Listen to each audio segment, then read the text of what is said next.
Loan পাইয়ে দেওয়ার নাম করে মহিলাদের কুপ্রস্তাব এবং টাকা আত্মসাৎ অভিযুক্ত তৃণমূল নেতা। ঘটনাটি জগৎবল্লভপুর বিধানসভার পাতিহাল গ্রাম পঞ্চায়েতের হাবিজপুরে। অভিযোগ, এক মহিলাকে 5 লক্ষ টাকা লোন পাইয়ে দেওয়ার নাম করে দফায় দফায় প্রায় 30,000 টাকা নেন এবং ওই মহিলাকে কুপ্রস্তাব দেন পাতিহাল গ্রাম পঞ্চায়েতের সদস্য তথা জগৎবল্লভপুর পঞ্চায়েত সমিতির প্রাক্তন ভূমি কর্মাধ্যক্ষ কাজী সাবির আহমেদ। ঘটনায় লিখিত অভিযোগ দায়ের হয়েছে জগৎবল্লভপুর থানায়। তদন্ত শুরু করেছে পুলিশ। যদিও পুরো বিষয়টি অস্বীকার করেছে ওই তৃণমূল নেতা, তাকে কালিমালিপ্ত করার চেষ্টা চালাচ্ছে বিরোধীরা। পাল্টা অভিযোগ সাবির আহমেদের। গতকাল সোশ্যাল মিডিয়ায় অভিযুক্ত তৃণমূল নেতা এবং অভিযোগকারী মহিলার একটি অডিও ভাইরাল হয়েছে। যদিও ওই অডিওর সত্যতা যাচাই করেনি হেডলাইন্স টুডের কর্তৃপক্ষ।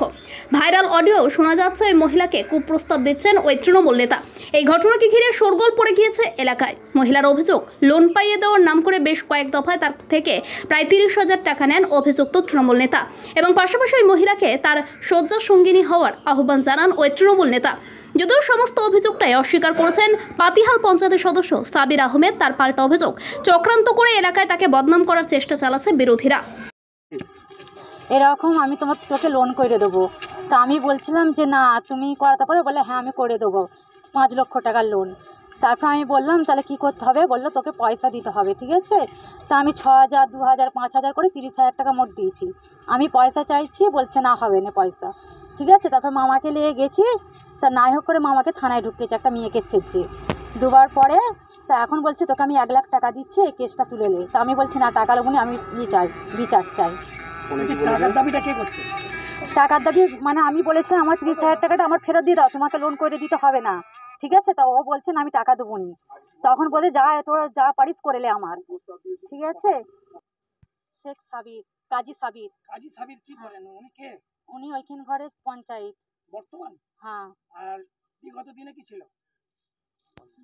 মেম্বার পঞ্চায়েত সমিতি ভূমির কর্মাধ্যক্ষ। হ্যাঁ। বর্তমানে কি পঞ্চায়েত মেম্বার? হ্যাঁ পঞ্চায়েত। হ্যাঁ বলুন। তা উনি আমাকে এরকমই বলেছিল। তা বলার পর আমি যখনই ওনাকে লোনের কথা বলছি তখনই বলছে আমার সাথে দীঘায় চ এই করো, এখানে বাজে বাজে অনেক কিছুই বলেছে, ঠিক আছে। আমি সেই কারণে ওনার রেকর্ডিং করে আমি সবাইকে দিয়েছি, ঠিক আছে। আপনি কি চাইছেন? আমি চাইছি ওনার একটা প্রতিবাদ করুন। আপনি কি চাইছেন? আমি চাইছি ওনার বিচার শাস্তি। মন্তব্য করেছিল, আমাকে বলেছিল আমার সাথে দীঘায় চ, আমার ঘরে আয়, খিড়কি দর দিয়ে অনেক কিছুই বলেছিল, ঠিক আছে। কিন্তু আমি ওর সাথে করিনি, না করার পর বলছে যতক্ষণ না করে দিয়ে আসছিস ততক্ষণ লোন করে দেবো। আর হ্যাঁ সব রেকর্ডিং আছে। আর একটা মেয়ের ব্যাপারেও বলেছিল, মুমতাজের মেয়ে, ওনার কথা অনেক কিছু বলেছে, ওনাদেরকে শুনিয়েছে, ওনার কোনোদিন অ্যাকশন লাইন ওরা। আপনি কি তাহলে শাস্তির দাবি জানাচ্ছেন? হ্যাঁ। আপনারা কি এসছেন, থানায় এসছেন নাকি? হ্যাঁ হ্যাঁ থানায়। কি নাম আপনার? আমার নাম। হ্যাঁ, আমার কাছেও খবরটা এসেছে, কিন্তু বিষয়টা হচ্ছে আমি কিছুই জানি না, সম্পূর্ণ মিথ্যে কথা। এটা একটা পরিকল্পনা মাফিক আমার গায়ে কালি লাগানোর জন্য এরা করেছে। আমি এর আগে জগৎবল্লভপুর পঞ্চায়েত সমিতির কর্মাধ্যক্ষ দায়িত্বে সসম্মানে পালন করেছি। তারপরে পঞ্চায়েত সমিতির মেম্বারও পালন করেছি। সারা জগৎবল্লভপুরে আমার একটা সুনাম আছে। এই সুনামটাকে দুর্নামে পরিণত করার জন্য বিরোধীরা তৃণমূল কংগ্রেসের বিরুদ্ধে আজ থেকে নয়, কখন লোকসভা, কখন বিধানসভা, কখন পঞ্চায়েত নির্বাচন, যে কোনো অ্যাঙ্গেল থেকে বিজেপি,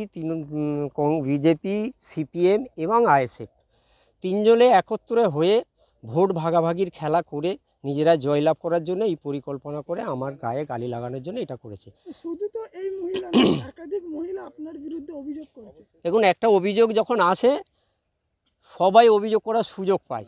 এতদিন কেন অভিযোগটা করেনি? আমি যদি সত্যিকারই অপরাধী হতাম তাহলে একটা অভিযোগ এলে সবের মনে পড়ে যায়, কিন্তু সবই ভিত্তিহীন। সম্পূর্ণ গায়ে কালি লাগানোর জন্য তৃণমূল কংগ্রেস মানুষের পাশে সবসময় থাকে বলে বিরোধীরা জায়গা পাচ্ছে না, সেই হিসাবে আমার গায়ে কালি লাগানোর জন্য এবং দলের গায়ে কালি লাগানোর জন্য এটা করেছে। ভয়েসটা কি আপনার নয়? ভয়েসটা 100% আমার নয়। আচ্ছা, অঙ্গনওয়াড়ি স্কুলের কর্মী, তিনি বলছেন যে প্রাইমারি স্কুলে চাকরি দেওয়ার নাম করে তার থেকে 90,000 টাকা নিয়েছেন, কি বলবেন? আমি বললাম তো, আমি যখন যে কোনো মানুষ একটা যার গায়ে কালি লাগানো হয় তাকে কালি লাগানোর জন্য নানা রকম পরিকল্পনা তৈরি করে ফেলা হয়। আমি যখন তার কাছে যদি টাকা পয়সা নিয়ে থাকতাম তাহলে তখন তিনি বলেননি কেন, এইটাও একটা ব্যাপার। আর এর থেকে নতুন কিছু বলার আমার নেই। আপনি বিভিন্ন অ্যাঙ্গেল থেকেও টাকা নিয়েছেন যেটা কালকে দাবি করেছেন। হ্যাঁ, আমি বলছি, একই কথা বলছি, যখন অভিযোগ আসে সব কিছু একসঙ্গে আসে।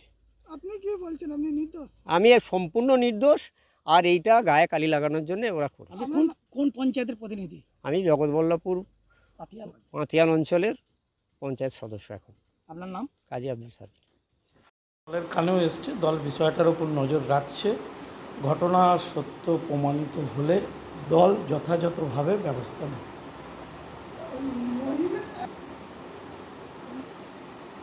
অভিযোগ যদি সঠিক প্রমাণিত হয় তাহলে দল যা ব্যবস্থা নেওয়ার নিশ্চিতভাবেই সর্বভারতীয় তৃণমূল কংগ্রেসের একজন আমি জগৎবল্লভপুরের সাধারণ সম্পাদক হিসাবে কেন্দ্রের বলতে পারি যে ঘটনার সত্য প্রমাণিত হলে যথাযথ ব্যবস্থা এই দলীয় সদস্যর ওপর নেওয়া হবে।